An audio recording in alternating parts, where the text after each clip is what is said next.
Good morning, everyone, also from my side, and thank you all for joining us. I see we have a really packed room today, so that's really nice to see. So my name is Louise Guillot. I'm a climate reporter with Politico, and I'll be your host for this panel on the Post-2030 climate framework. We've talked about COP30 with the Commissioner just now, and now we're going to dive more into what's happening in the EU and what's next. So before we start, just a little bit of context, just to make sure we're all on the same page. So following some quite tough negotiation between EU governments, the Council of the EU agreed on the new 2040 climate target for the EU. The Parliament has also set its position, and both institutions will now have to find a compromise on a common text on December 9th. So the goal set is, for now, still needs to be agreed, but is to cut greenhouse gases emissions by 90% by 2040, and allows also the EU to outsource up to 5% of that goal with international carbon offsets, and we'll dive into that during the panel. But we know that even though the final agreement needs to be reached on December 9th, the Commission is already working full steam ahead on the regulatory package that will help implement this target. And so I'm delighted to be joined today by four distinguished panelists. So we have, I'll start with you, Christian Sternberg, Deputy Permanent Secretary of State at the Danish Ministry for Climate, Energy and Utilities. Thank you. Ivan Slingenberg, Director for Strategy, Analysis and Planning at the Commission's Directorate for Climate Action, DG Clima. Chiara Martinelli, Director of the NGO Climate Action Network, Europe, and Alessandro Bussi, Global Supply and Technology Officer and Global Head of Sustainability at Mars Petcare. So we've talked a bit about the international context with the Commissioner, but of course I'd like to start our discussion reflecting a little bit on the 2040 climate target discussion. So as I said, we've agreed on the big number, and now the discussion is going to be more on how to implement it. But first I'd like to kick off maybe with you, Christian, since Denmark has until the end of the year the presidency of the Council of the EU. I'd like to ask you, were you satisfied with the outcome, and maybe what did you find were the most difficult issues or parts in the negotiations to resolve on the 2040 target? Oh, thank you very much, and good morning to everyone. So stepping a bit back, indeed, the negotiations were indeed difficult, as the Commission also stated this morning. But stepping a bit back into a broader perspective, I think we should also remember it was also difficult last time around. And where I think the difference was this time around was that it was less, in my view, an ideological discussion we had amongst member states in the Council, but a very practical one. And I think this is quite natural at the stage where we are now, where we have some experience in implementing and reaching our targets for 2030, that there's a huge preoccupation that we set some targets and we have some sense of how we deliver on those targets. And what I found striking this time around is, even though it was difficult, the range of opinions between member states was actually not that broad. So maybe the lowest some member states were advocating for in the beginning was maybe 80% in 2040. And even that is relatively ambitious. And then 90, and for some member states like my own, at least 90%. But that was the range that we were discussing within. So That's I think still less, though, than what the scientists from the advisory board were recommending. Indeed, and that's why the discussions were difficult, because the question was then, how do we get to 90? And then that turns into a practical discussion. But I think in these discussions where there's a lot of focus on the difficult domestic situation, on climate change and opposition, I think it's also worth noting that there's actually quite broad consensus amongst member states for the need for climate action, and also climate action that requires a quite dramatic and significant transition of European economy.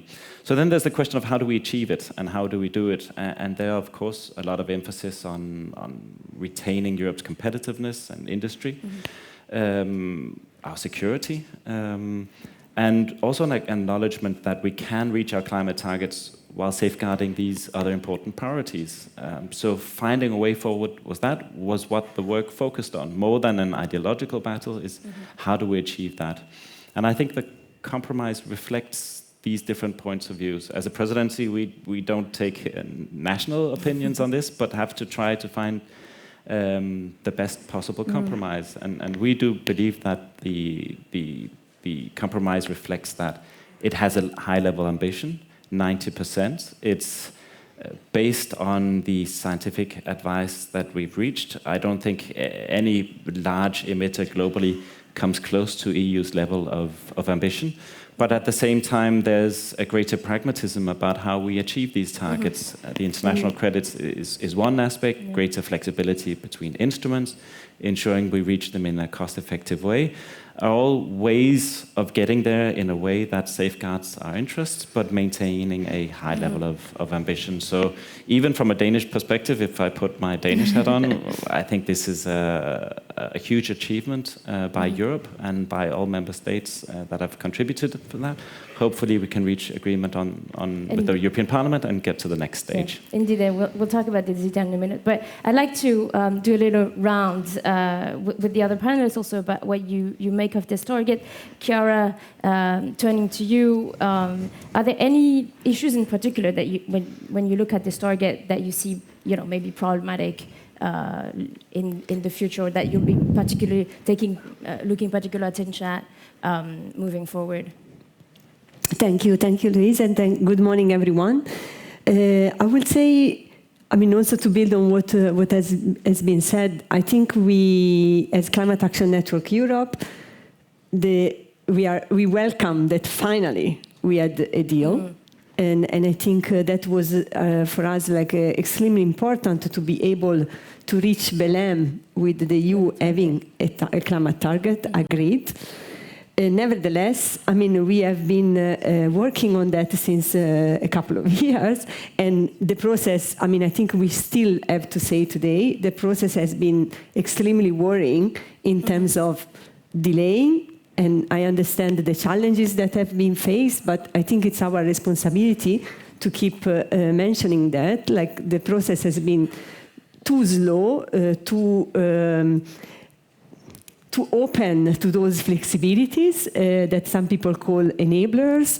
I agree that it's really about the practicalities on how to get this done, so an important debate to be taken, but I think with a very important compass of not watering down what the science and the principle of equity and fairness is asking us. So for Can Europe, as I said, we welcome the deal, but the 90%, especially with the detail that is not a detail, that includes a 5% of international credits, is not the level of ambition and the scale of the emergency that we are facing. So I think for me and for us as civil society organization, it's very important to keep repeating that, because not only because it's our role, we are annoying sometimes, but I think it's really because actually, and I guess we will deep dive on that, this is giving us the opportunity now that we need to design what's next, what's the post-2030 framework will look like.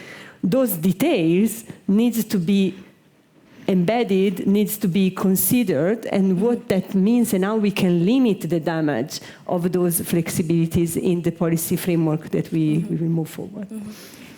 Alessandro, also you working for a large multinational, same question, what does this target mean to you and for business like yours? Is it providing you the flexibility, but also the clarity, the predictability that you need to invest in decarbonization? Well, thanks a lot for the question and for the invitation.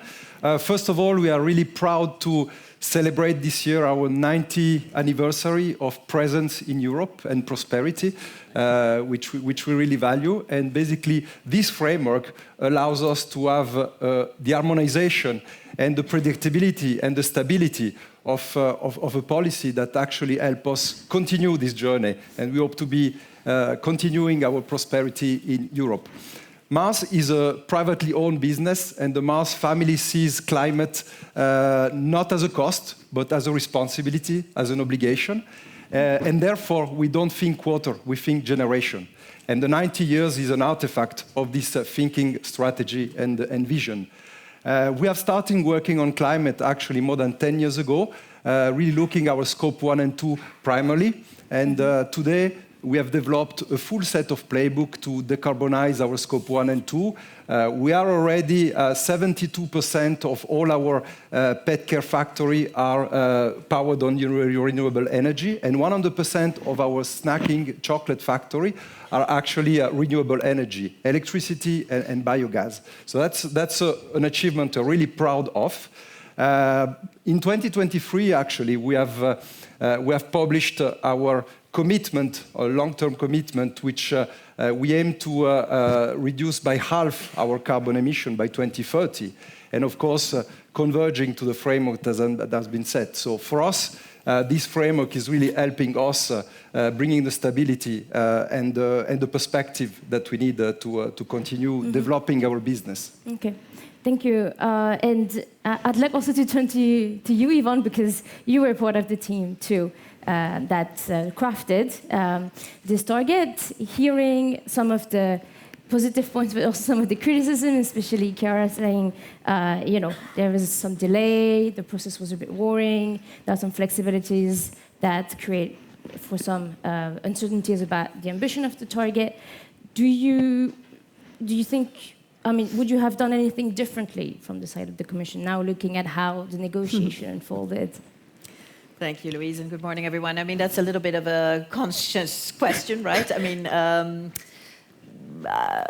I think we've gone through the process that had to be. We've prepared a big impact assessment so that people knew what was going to be, the impact of going towards 90, whereas, of course, we have the climate neutrality binding targets in law. Yep. And I think sometimes we have to also remind ourselves of that. So what is the trajectory, right? What is needed? How do you get there, etc.? That it is a major economic and societal transformation, I think is obvious to everyone. It's not today yet completely imaginable that we will be, so close. In fact, the Danish presidency, there was a colleague who had a baby in November or October, I think it was still, and we were like, oh, but her son, in this case, will be 15 years old when we will be very close to climate neutrality. And that's what we're looking at, right? It is a major economic transformation. So we had to take the time for that, I think. And okay, there were European elections in between, there were many other things. So, I agree, Chiara, it took some time. But sometimes I have to say, I think it's better to take a little bit more time than to jump to something which indeed the science says we have to do. And European leadership, of course, in all of this is super important and continues to be. But to think it through, to have that debate at the European Council, to, also have all these reflections in the European climate law now about, okay, what do we need to take into account in order to get there? It's not going to be a walk in the park. I think we all see that. And even, where we are today and achieving our 2030 targets does require a lot of, building blocks and elements to make that happen. And we've had setbacks. We've had things happening in the world which haven't necessarily made it easier. Or yes, there's always the up and upside and the downside in a way, also with the invasion of Ukraine and the energy prices going up. This is still a huge concern and a bottleneck, I think, for many sectors in the economy right now. And I think we have to acknowledge that this is the case so that we can give assurance that we're not, bulldozering ahead without taking all these things into account. And I think that is a reflection now in the climate law, which I think, nevertheless, with the European Parliament very much mirroring what the Council, in this delicate balance, if you want, has come up with, has gained time. We were chatting in the queue there, like, oh wait, this should now go fairly quickly. Otherwise you also have a long trajectory on trilogues and stuff, but this should now, I think, give the necessary clarity and long-term predictability that we're looking for. No, definitely. And as part of the deal, and I want to just stay 1 more minute on this before we talk about the framework that will implement it. So the deal struck among in the Council that is also reflecting the Parliament's position, calls also for delaying the start of ETS2, so the new carbon market for heating and car emissions, by 1 year to 2028. Chiara, turning to you, because you said in your previous answer that you were you had some concern about some of the flexibility that were granted as part of the deal. So the delay of ETS2, do you think it can affect also the ability of the EU to reach the 2030, 2035 goal? What are maybe some of the implications that you think this can have on existing target, not only on the future target? And of course, I'll let the rest of the panel also respond to that question. I mean, delay ETS2 is not a great news, I would say, when you discuss about, addressing a climate emergency. And just also let me highlight a climate emergency that is, I think, achieved in the debate today, that it's also about life of people, and it's also about ensuring security and leaving no one behind is much more than a slogan. I mean, when we delay these kind of measures, we delay also the support to the people within our continent, to not speak about outside our continent. So when it comes to ETS2, I think, yes, the delay is problematic. But it's also, I think, this, many people now speak about ETS2 and what that means and what are the consequences. I think what is important here is to make sure that ETS2 is really, again, like building on the good experience of ETS overall, an instrument that, yes, is addressing emission reductions in transport and buildings, but this needs to be packed and embedded with measures that are enabling the support of communities. So what we call the social enablers. And I'm thinking about the Social Climate Fund, the Just Transition Innovation Fund, etc. So I think this is important that and I think it feeds into the discussion about what's next now. How do we make sure that those flexibilities that I agree has been needed to get the deal, basically? How do we prevent a domino effect of these flexibilities when it comes to concrete instruments that actually are needed and are needed now to achieve, as you said, both the 2030 targets and then ideally overshooting those so that we put ourselves towards a trajectory to achieve 2040 and climate neutrality. Christian, maybe I can turn to you, because indeed Karen was mentioning measures that are needed to help with the implementation of ETS2. How is that going? I mean, we've seen in Denmark, for example, so far only 2 member states have submitted their social climate plan. For example, tell us about the Danish example and how's that going in Denmark? Yes, indeed. The delay of ETS2 was necessary to achieve the compromise.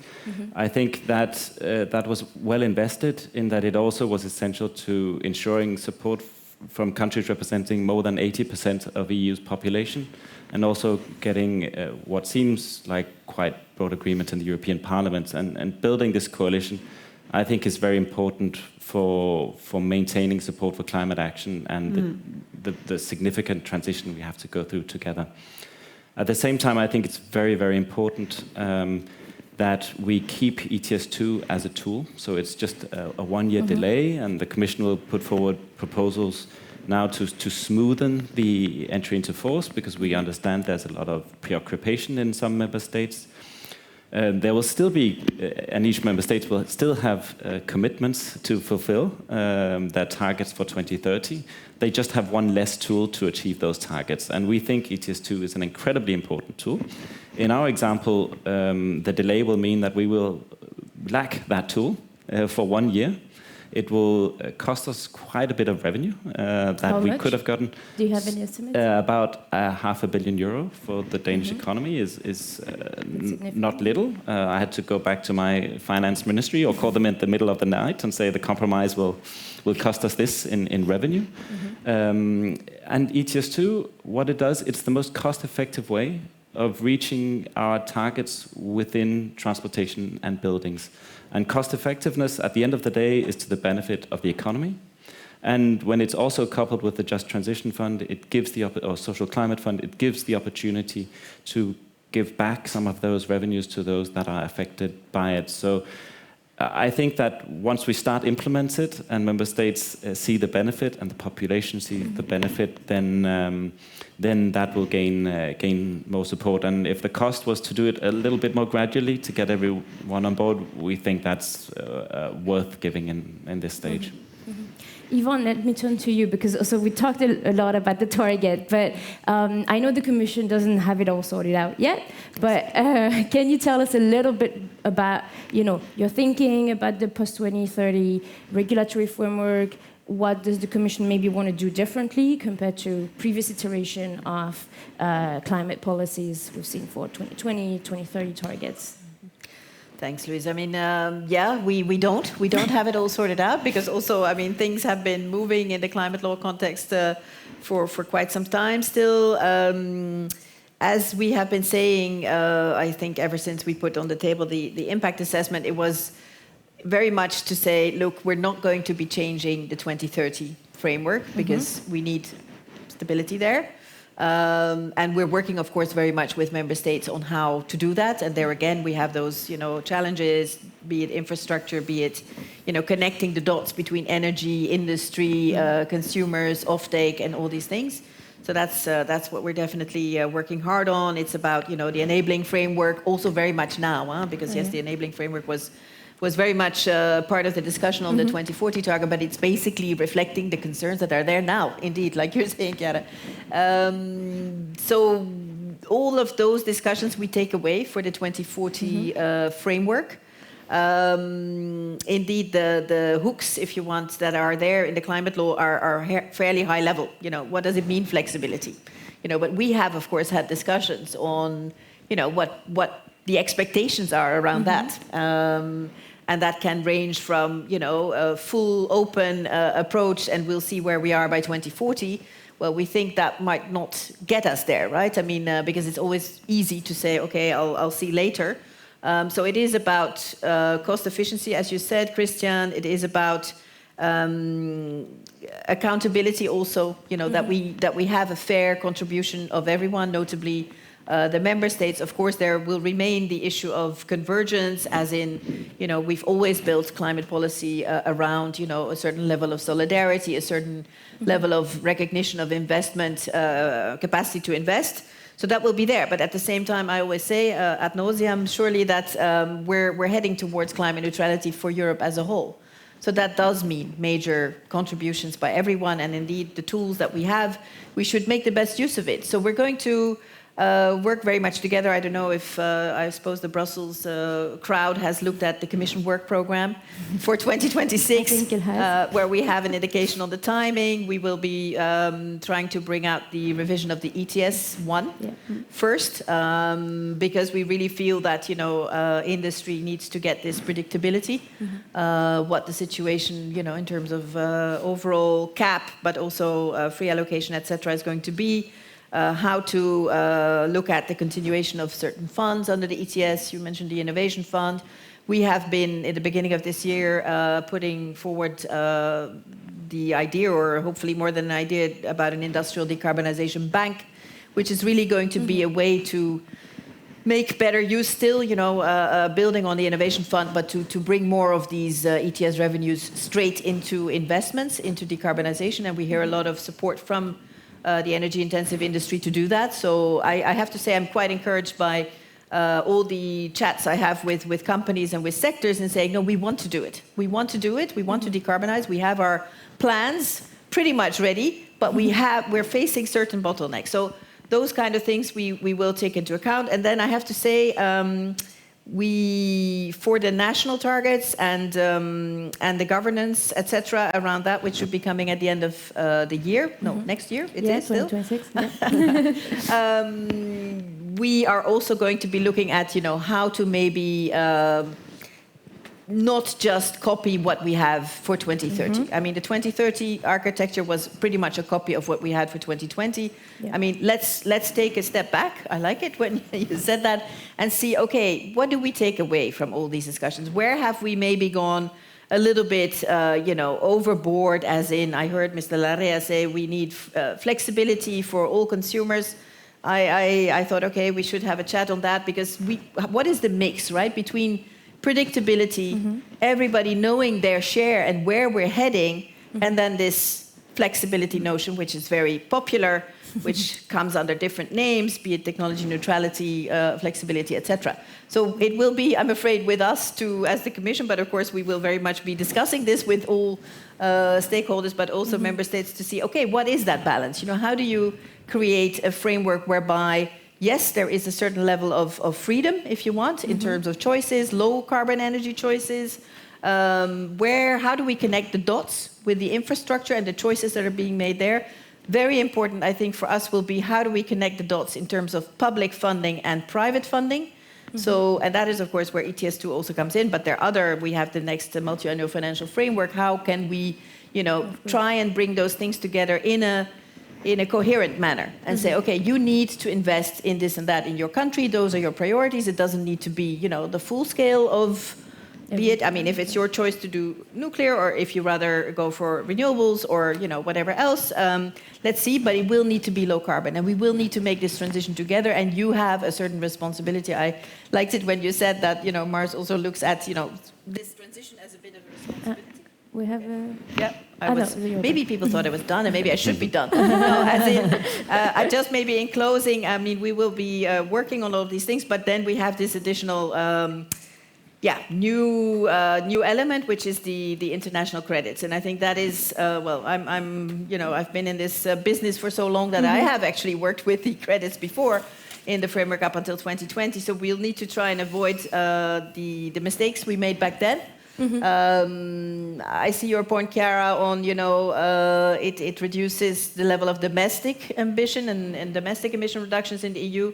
But it can also be a really interesting conversation, I would say, with third countries as to, what is their transition. They also have NDCs. How can European support in terms of, investing in certain technologies, etc., in those countries help, and then maybe, sharing the credits that come out of that.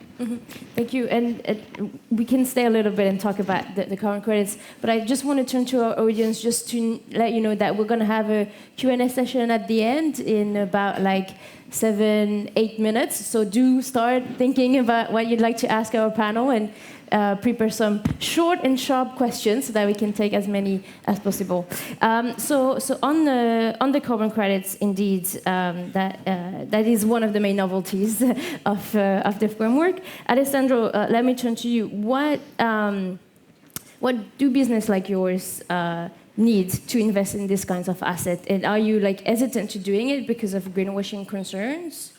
Well, first of all, I have to say that this is not our primary focus. So our primary focus is really on reduction. And basically, we have what we call a climate action plan that is made of 1,000 actions between now and 2030 to remove by half our carbon impact in our industrial base. So this is not about carbon credit. This is about reduction. Now, we are in an agri-business, so at some point in time, which we feel is going to be after 2040, we might have to use some of these tools, but so far it's clearly not on our agenda. And just to come back to the previous question and discussion, I'm really delighted to hear the predictability that you're talking about, because what actually enables us to invest over time is stability in the assumption.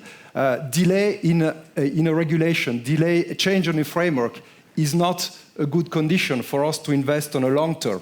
Mars has invested 2.5 million in the last 5 years in Europe, and we plan to invest another billion in the next few years in the 24 factories we have around Europe. We have 25,000 people operating our business in Europe.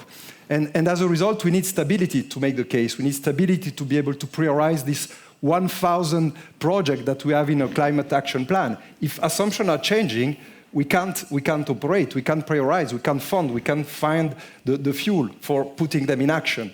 And I also like what you said about the pragmatism, because the framework, the trajectory is great, is a great starting point, but then the so what is needed. How do we put this in action to actually adhere to the target and the glide path that we have agreed? So I would say this is really the predictability and the stability of the assumption, delaying measure is not a good condition for us to build the future. Christian, what kind of guardrails and maybe other points would you like to see in the post-2030 framework, especially talking about the credit, of course, but maybe other priorities that Denmark would have and like to see in this new regulatory framework? Yes, maybe first as a presidency position. Take your presidency hat first. on the credits. I think there's already in the climate law, there are some guardrails that, of course, environmental integrity has to be essential. If there isn't environmental integrity, then we shouldn't use them. And that's stated quite clearly as a premise for using them in the first place. We also will be introducing them from 2036 and starting with pilot projects from 2031. So we have some time to get this right. We can play around with it a bit and see how it works and make a strategy for both how we ensure the integrity, but also how we ensure that we work with partners also in the geopolitical framework that the Commissioner described earlier today, in how we make the most out of this instrument from a strategic point of view. So I think we have some time to have these discussions and to get this instrument right. From a Danish perspective, looking forward on the flexibility. So for us, the flexibility means that we undertake the climate action where it's cheapest and possible to do first, in order to make the transition as gradual as possible and take the low-hanging fruits first. And for us, if there is one instrument that works better than everything else, it's carbon pricing. And this also reflects what I said about ETS2. ETS1 has been a remarkable instrument. It's driven an incredible transformation of Europe's energy sector. It delivers a level playing field between member states, which is also incredibly important, and it has the predictability and cost effectiveness. And seen from our perspective, we have to do even more of that. In Denmark, we've implemented a CO2 tax on top of ETS. That is driving transformation, where just last week we saw huge investments in electric ferries in Denmark. The biggest in the world are now have profitable business cases because of carbon pricing and the investment support that we are giving in returning this revenue. And I think the initiatives that the Commission have coming up really can, it's the exact right thinking. How do we use the revenues we get from carbon pricing and get it back into real concrete investments in our production sector? So I think that's the absolutely right approach. The next step we have, there were many concerns about agriculture and land use emissions in the negotiations. In Denmark, we've decided to price emissions in our agricultural sector, and we will have implemented this by 2030. Not because we don't have farmers that also have strong interests in Denmark, but because it's out of necessity. 50% of our emissions in 2030 will come from the agricultural sector. We can't reach our climate targets without, and the one instrument that we think can be effective with this is carbon pricing.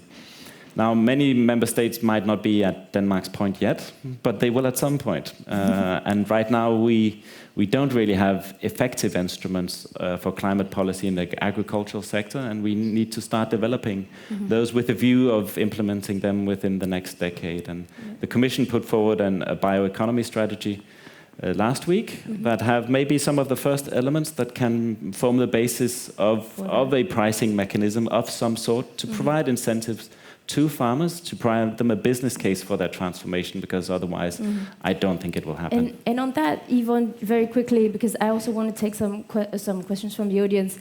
Should we expect something on agriculture emission in the in the 2040 framework? Well, indeed, the bioeconomy strategy came out last week, and I very much agree with Christian that, of course, when you get so close to climate neutrality, when you need to get to 90 or minus 85, clearly agriculture will need to contribute. So it is all about how to do that in a way that is also as much as possible in cooperation with the sector, rather than antagonizing and going on the barricades, because that doesn't tend to take us very far. So yeah, we're trying to build, and I think you probably know that we have been working on a carbon removal and carbon farming certification framework. The work is going very well. We're now putting out the methodologies in order to certify carbon removals that may have been generated in different land practices, but also agricultural practices. And yeah, once that is there, so far it is a voluntary scheme. We're quite keen to see how that works. If also the results will be there and they will be robust and environmentally integer, etc.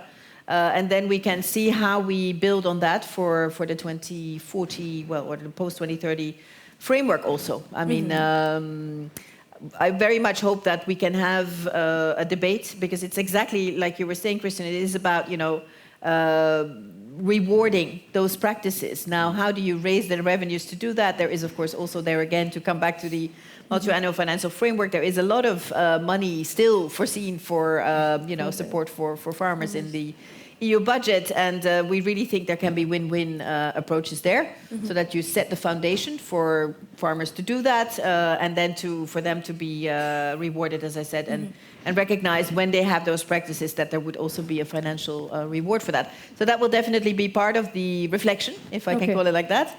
Reflection. And we're of course looking at front runners, to see how they do it, and how that has also been prepared together with the sector. I understand that. Yeah.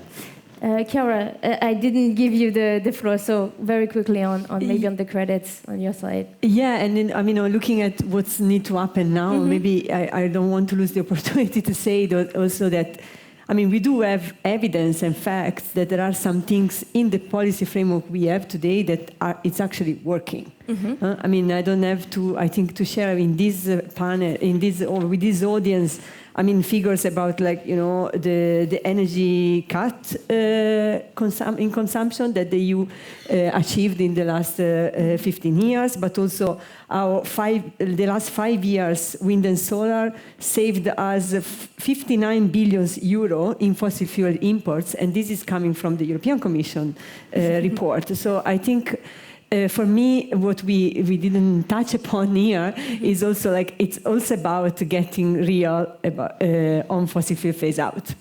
And this will be for sure one of our priority, because that's about mitigation as well. Yes, finding all the flexible ways to reduce emissions. Let's discuss, but if we don't get out from fossil fuels, we are not going to reach this objective. So I think this is important in this way. Second, it works, because we saw, as I just said, that can work. So the energy transition can happen, is already happening, and is the best way for the EU to remain competitive vis-à-vis the rest of the world. And I also wanted to have a point here related to that on the how we are going to move forward.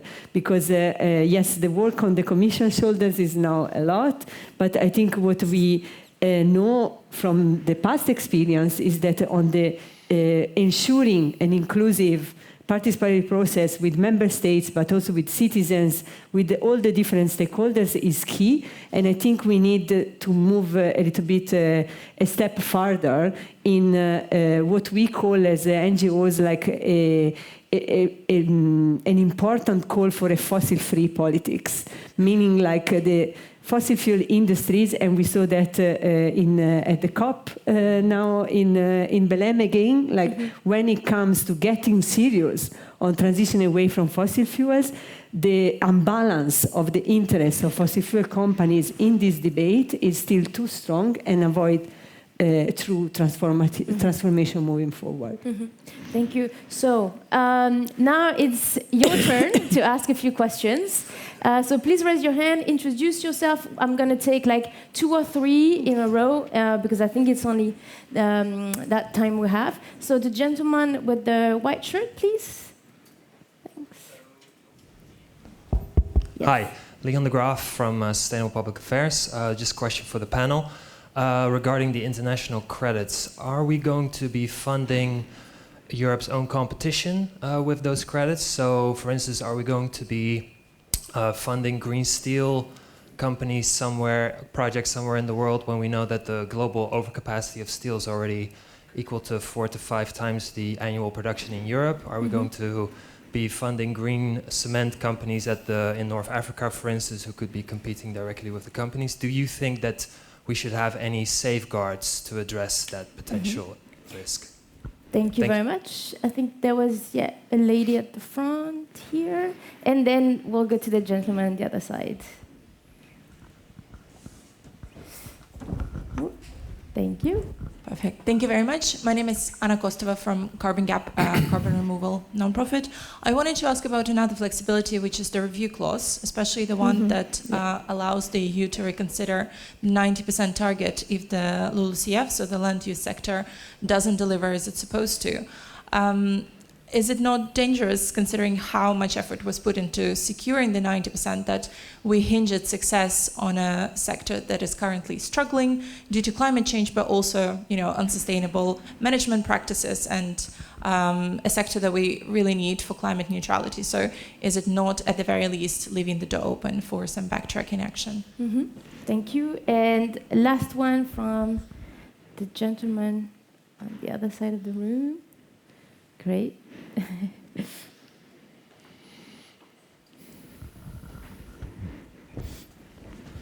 Hello, Juan Antonio Lopez from Iberdrola.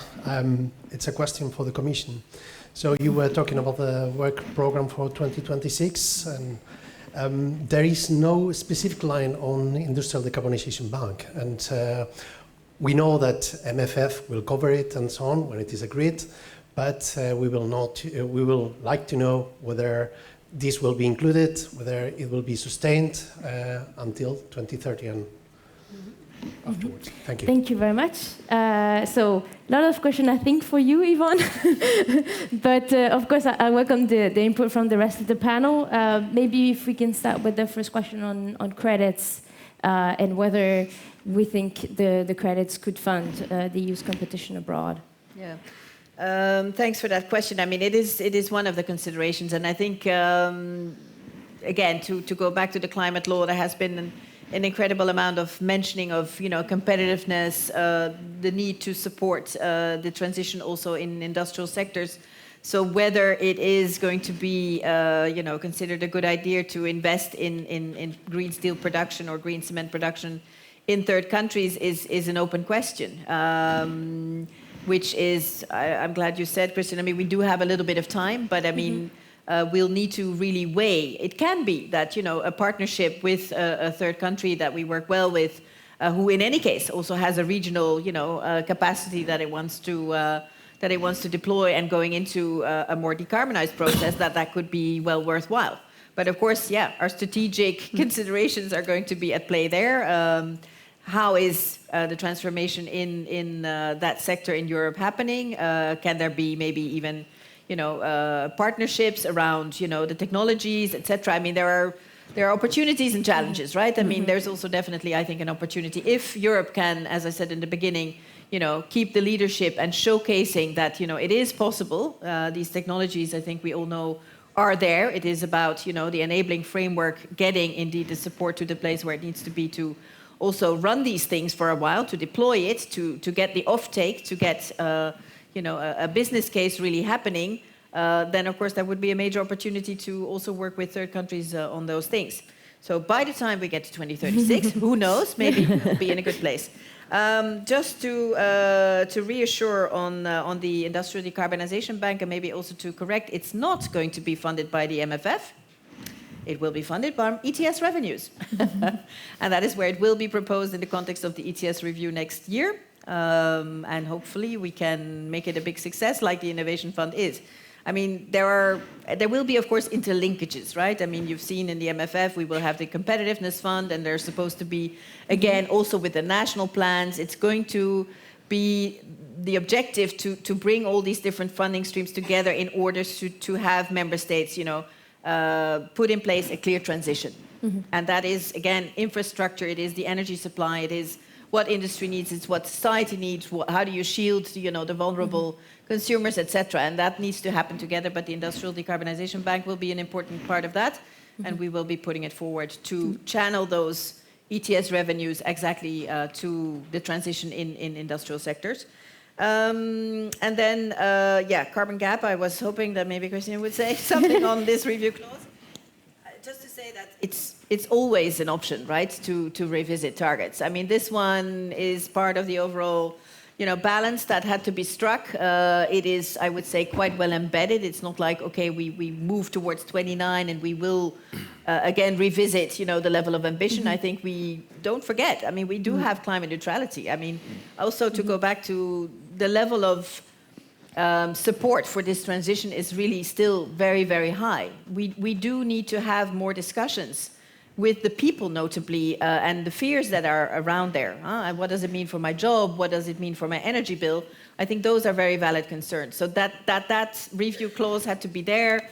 It was part of the balance to be struck in order to go forward. But we will work hard in order to take stock by then and say, yes, we continue. We may need to, again, like we have been doing for the 2030 framework, find some adjustments here or there. I mean, it's also linked to the uncertainties around land removals. But okay, let's really have that discussion together and see how we can put in place the framework that we don't need to revisit downwards. Indeed. Christian, maybe if you wanted to quickly, because we're out of time. So. Yes, so this revision clause on LULUCF was based on the fact that many member states had concerns about an instrument that had quite a lot of variability and where it's hard to change policies to correct that in the short run. And part of that was to provide a sense of security for the industrial sector, that they wouldn't have to pick up if there are divergences in the LULUCF sector. And I think that's a quite legitimate concern to have, given our experiences with LULUCF. I think there's two things to keep in mind. One is that it's set based on a realistic contribution of LULUCF. So what is the Commission will assess what is the realistic contribution from LULUCF, and then if there are deviations from that, so there will be a realistic baseline from which to work from. And secondly, there is also, before adjusting the target, there is the possibility that the Commission can present proposals at the EU level to close that gap. So it could be, for example, certificates trading or other EU members that can provide an incentive to close that gap with other means. So I think that was part of the balance, but I also think it's well grounded in sincere concerns, but also with options to deal with it. Thank you very much. I'm very sorry we're out of time, but thank you so much to my distinguished panelists for the great discussion and for the questions from the audience. So now I'd like to ask you to please remain seated for our next session, which is an interview with Nicholas Cummins, Chief Executive Officer for Bentley System, moderated by my colleague Cristina Gonzalez, our Executive Producer for Events. Thank you so much. Thank you. Thank you. Thank you very much.